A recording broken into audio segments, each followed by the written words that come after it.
Broadcasting from New York City to the world, it's the G-Man Interviews.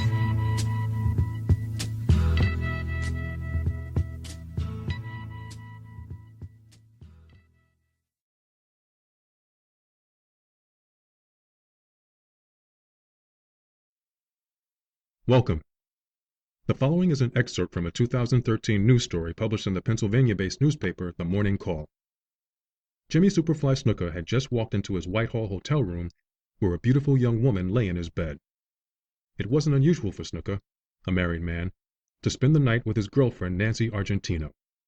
But on this night, after the budding wrestling superstar had returned from a series of World Wrestling Federation TV tapings at the Allentown Fairgrounds, something was amiss.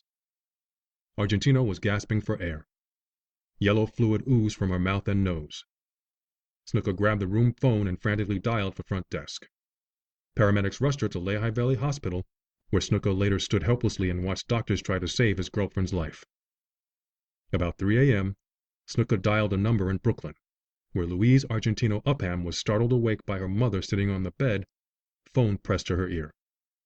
"Dead?" Caroline Argentino, Nancy's mother, cried out. "Dead?" The date was May 11, 1983. 30 years later, Nancy Argentino's death remains unsolved. The Lehigh County District Attorney's Office has refused to allow the coroner to release her autopsy report over the last 3 decades.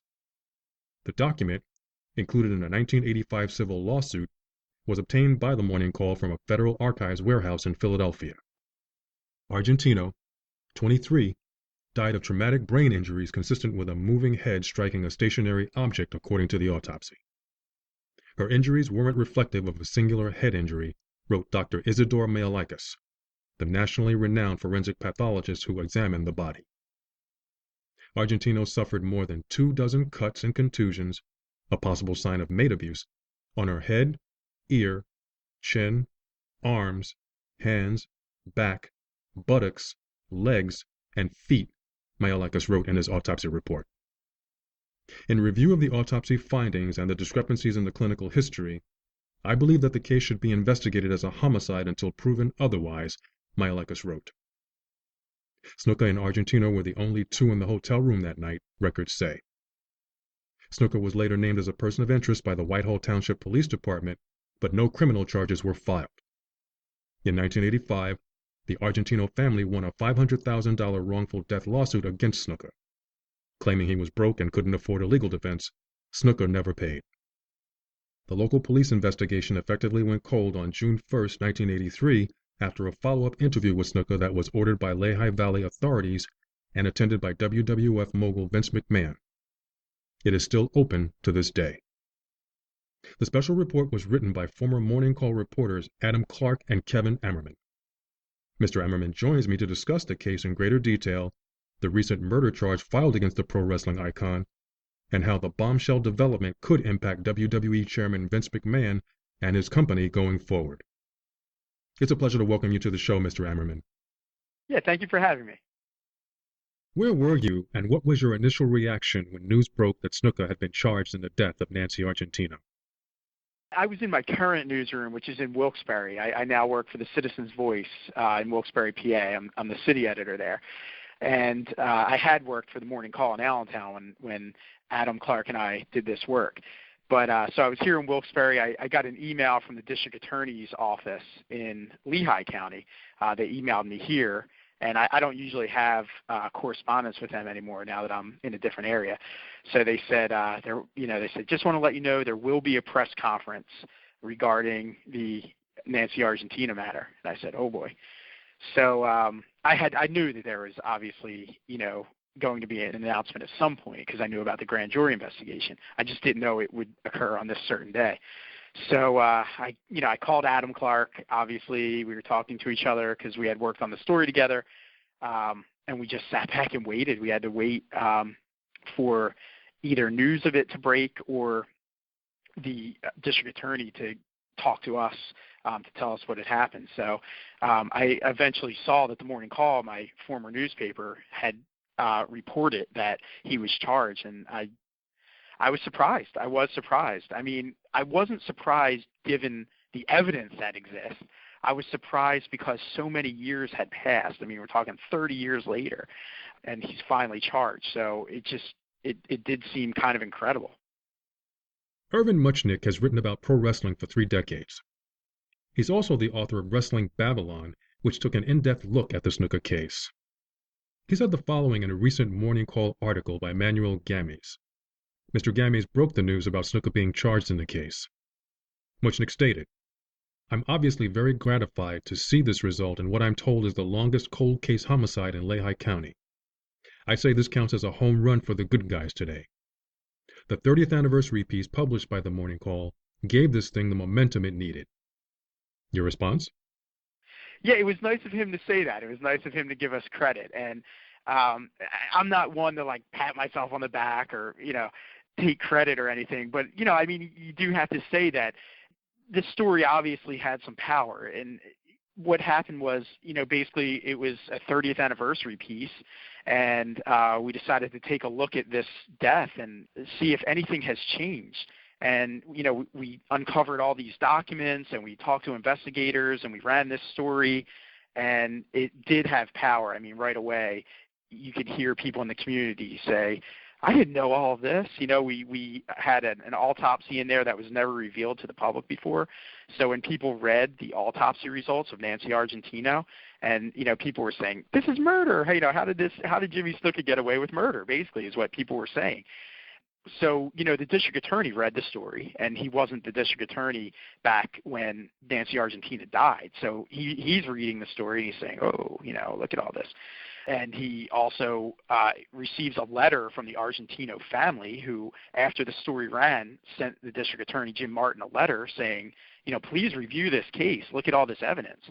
So the district attorney went ahead. He said, you know what, I'm going to give it a fresh look.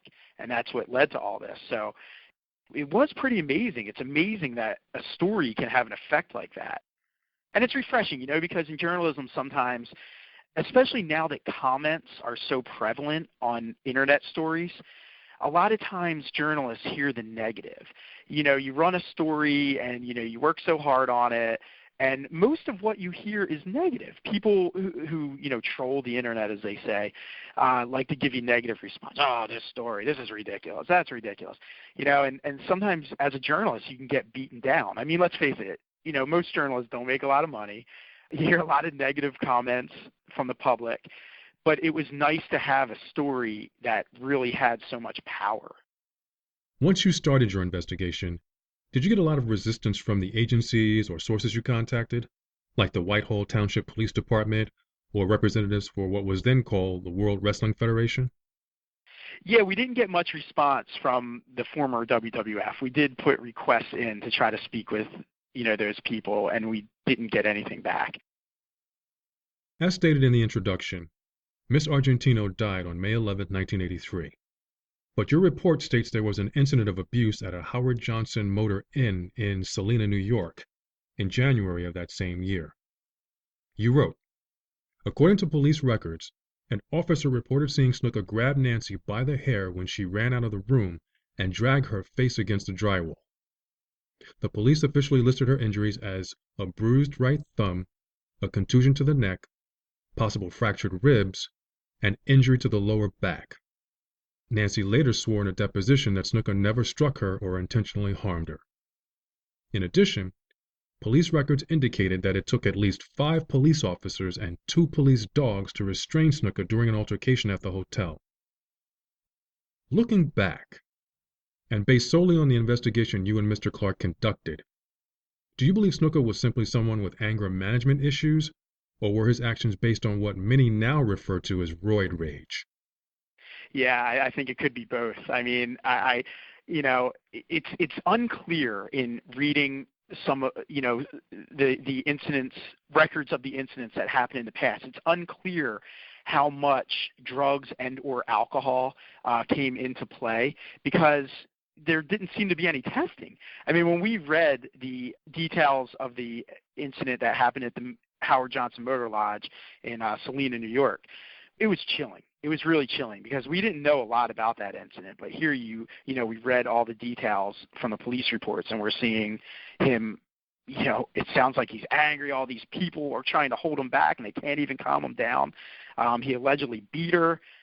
It's hard to say if it was a roid rage or if it was just his anger problems, because they didn't have any information on drugs. So, it's hard to say. But, it did make you wonder, reading the details of that incident, if it had been handled differently, would the alleged murder have happened later?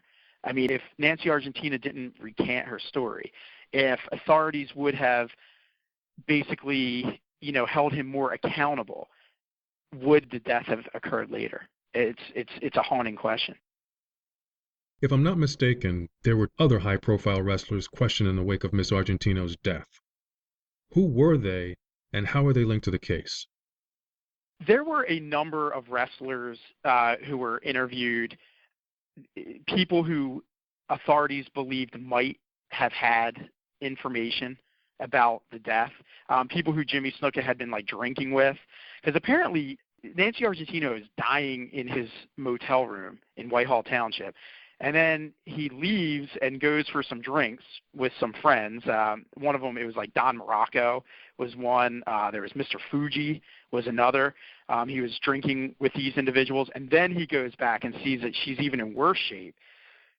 So at that point, he calls the front desk, and authorities arrive at the motel room. So authorities did interview Don Morocco and Mr. Fuji, and they tried to interview even more. I talked to Jerry Procanon, who was an investigator at the time with Whitehall Township Police, and he said that Vince McMahon actually gave him a number of phone numbers for other people who may have had some information. So I know that they also contacted other wrestlers as well. Now, we don't know much about what those wrestlers told authorities. There was nothing in the police reports that indicated that any of these wrestlers gave damning information to authorities about Jimmy Snuka. There's nothing that indicates any of them said, oh, yeah, I think he killed her, or I think he beat her to death. Nobody seemed to give any sort of damning information to police. What did Snuka originally tell police when questioned about Miss Argentino's death? It's interesting because he told several different stories. He initially said that they were fooling around. He used the term fooling around a couple times. He said, okay, we were fooling around and she hit her head. Then when he goes to the hospital, according to police reports, he tells people at the hospital, okay, we did get into an argument. I did push her and she hit her head. So the story changes a little bit there. So he goes with that story for a while about it's sort of going back and forth from fooling around or some sort of argument in the motel room.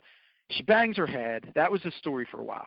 But then when police really start to interview him and, investigate this, now the story changes. Now the story becomes, we are driving to the Allentown area. Nancy Argentino has to go pee, so we pull over. She gets out of the car and falls down and hits her head. That's how she hit her head. So, the story changed, so the alleged incident no longer is happening in his motel room. Now it's happening outside on some grassy area where she's allegedly going to pee. Now, the authorities did try to go to an area. He couldn't say exactly where it was, and they did try to go out there and see if there was any evidence of any kind of fall or anything like that, and couldn't corroborate his story. They couldn't find any sort of information that would back up the story that she fell while she was peeing. According to your 2013 article, on June 1st, 1983, a month after Nancy Argentino's death, Snuka and Vince McMahon met with District Attorney William Platt, then Assistant District Attorney Robert Steinberg, and Isidore Myalakis, the medical examiner, in the DA's office law library. Whitehall police detectives Jerry Procanon, Al Fitzinger, and Vincent Geiger were also at the meeting, according to police records. There's no official record of what was said, and Snuka doesn't remember much of what happened, according to his book. All I remember is McMahon had a briefcase with him, Snuka wrote in his autobiography. I don't know what happened. The only thing I know for sure is that I didn't hurt Nancy. Steinberg, now a Lehigh County judge, said Snuka didn't say much and McMahon did, quote-unquote, all the talking. Yep. I remember Vince McMahon being what Vince McMahon has always been, very effusive. He was very protective, a showman.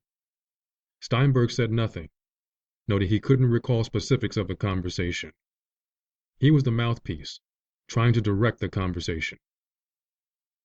In the 2 years that have passed, have you been able to obtain leads or additional information that might provide a little more insight into what Vince McMahon said to the aforementioned officials at the meeting?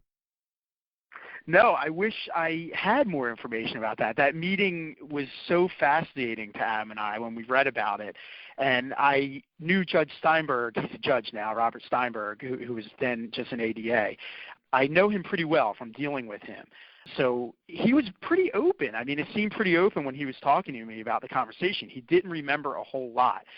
Now, the part about when Jimmy Snuka, he says in his book, all I remember is Vince McMahon showed up with some kind of briefcase. He mentions the briefcase. Some people read that and said, I wonder, did he open up the briefcase and hand something out? I mean, some people were kind of thinking, is Jimmy Snuka suggesting that Vince McMahon took something out of that briefcase to stop the investigators from pursuing this further? Now, Judge Steinberg, when I talked to him, he said, no. Any suggestion that briefcase had anything to do with the investigation really going nowhere at that time, is not true. There was nothing like that occurred. He didn't happen to remember any sort of briefcase anyway. He did remember Vince McMahon talking a lot and sort of any questions being directed at Jimmy Snuka being taken by Vince McMahon. Vince McMahon, leading the show, leading the charge and taking all the answers and everything. But, it is interesting. I would love to know what exactly happened at that meeting. Steinberg can't really remember. He doesn't remember it all that much other than Vince McMahon just doing a lot of talking. And he was a younger DA at the time. He wasn't the guy in charge. It was William Platt, his boss, who would have been running the show. He was there more to kind of sit and observe. So whatever happened in that meeting, it's hard to say. All we know is that Vince McMahon allegedly, kind of put on a real strong defense for Jimmy Snuka and really tried to persuade authorities not to charge him. Is it likely that Mr. McMahon will be forced to reveal details about the conversation and meeting now that Snuka has officially been charged? And if so, do you think it will have a significant impact on the WWE going forward? That's a great question. I mean, he could be subpoenaed, and he could have to testify about what he said at that meeting. Now, obviously recollection always comes into play. We're talking about something that happened 32 years ago. So will he have a great recollection of it? And will anybody else have a great recollection of it to be able to point out inconsistencies? In other words, if Vince McMahon says, well, I didn't say much, or I didn't even defend him that much, or something like that, will there be another detective or some other authority who will be able to go into the courtroom and say, well, that's not true. He didn't say that. He said this. It's hard to say. I do think that, he could be forced to testify. And could it have an effect on WWE or WWF? I think it could. It could if it is shown that what he says happened didn't really happen. If he says that, this is the way the meeting happened, and then other authorities say, no, that's untrue, then I think, and it looks like if it comes off as looking like the WWF, which is now the WWE, if it comes off as looking as if Vince McMahon did anything to protect his product, and, did it even without regard to someone's life, and did everything just to protect his product's image, I think that could come off as looking pretty bad. I don't know that that's the case. I don't know that he did that, but, maybe testimony will show. Of all the things you and Mr. Clark discovered while investigating this case, what did you find to be the most disturbing? The most disturbing had to be the autopsy. The autopsy was unbelievable. I mean, when we read details of that autopsy, we just couldn't believe it, because everything that had been written in the past was that Snuka says, okay, his final story, which he stuck with for a while, was that she fell on her head. We went to go pee, she gets out of the car, falls on her head. So when you think about somebody falling on their head, you are not thinking extensive damage. You might be thinking, a terrible head injury or something. But when we read this report, I mean, you're talking about yellow fluid oozing from her mouth and her nose, cuts all over her body. It said that she had 24 cuts and contusions on her head, her ear, her chin, her arms, her hands, her back, her buttocks, her legs, her feet. Cuts and contusions all over her body from head to toe. We were really surprised by that because we weren't prepared for that. Like I said, the autopsy report was never revealed to the public. So when we were able to find it and we're looking through it, and we just couldn't believe the extent of the damage, of the injuries. We were really surprised by how badly injured she was. And as far as not making the autopsy report public, was that something that was standard procedure at the time? Yeah, I know. It's weird. Autopsy reports, they don't always have to be released. Some information must be released 1 year after the autopsy in Pennsylvania. You have to release some information. But a lot of times it's just like a standard form that doesn't give you much information.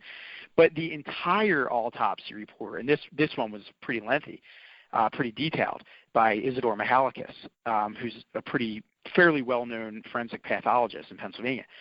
He prepared this report and was very thorough about it. And we would never have seen it if it weren't. It was basically included in a wrongful death lawsuit, and Adam Clark found it. He found it in some warehouse in Philadelphia. That's where we found the autopsy. It was included in court documents that had been stored away in some warehouse in Philly, and that's where we read all of this. All these disturbing details. The following comment was posted on the Morning Call website after the charges were announced, and I'd like to get your response. I would like to see this guy face justice, but I'm torn by the financial burden prosecuting this case will place upon Lehigh County. Snuka is an old man who's frail, suffering from cancer, wheelchair-bound, and possibly suffering from severe dementia. This appears to be a lose-lose. It's an interesting point, but you can't worry about that. That's for the judges to decide when they sentence somebody, and when judges decide, if somebody's convicted, where do I send them? There are facilities, there are prisons that deal with people who are ill.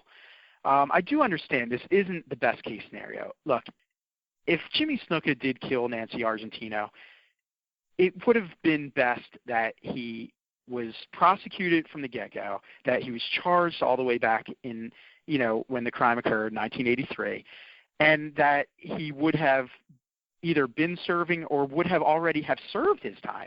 I mean, if everything went the way that some say it probably should have, Jimmy Snuka could have been out now. He could have already, if he were to be convicted, he could have been out of prison by now and already, done with his sentence. So, it's a shame that it could happen this way. I know that Jimmy Snuka has cancer. I know he's suffering from a lot of things. His attorney says he has dementia. But you can't let those facts interfere with the fact that people have to pay for crimes they committed. You can't just say, oh, well, he's too sickly to have to go through a trial and everything. You have to worry about that later. The judge has to decide, all right, if he is convicted, what do we do with this guy now? Is there anything you'd like to say in closing, sir? It's interesting. I guess, some people might say about this case it's justice delayed but not justice denied if he is convicted. When Jim Martin announced that he was going to give this a fresh look, Adam and I thought, well, this is going to be a tough case. This is going to be tough for him because so many people, one of the lead investigators in this thing is dead. Some of the wrestlers at the time are dead when this incident occurred. It's going to be hard to get witnesses and things like that for this case. So we thought that it was a very slim chance that there would be charges resulting from this. But they pulled it together. They got a case together. A grand jury said that this guy should be charged. Then District Attorney Martin went ahead and charged him. So I think it's a good sign for the justice system that things, just because a prior regime may not have had enough evidence or didn't get a case right, doesn't mean that it has to end that way. There could be, at least in the Argentino family's mind, there could be justice at the end of the day. Again, it's been a pleasure having you on this show, Mr. Hammerman. Thank you. Thank you. I really appreciate your time. Thank you. It was a pleasure to be on. And I thank you for joining me, ladies and gentlemen. Until next time, stay cool, stay safe, and stay informed.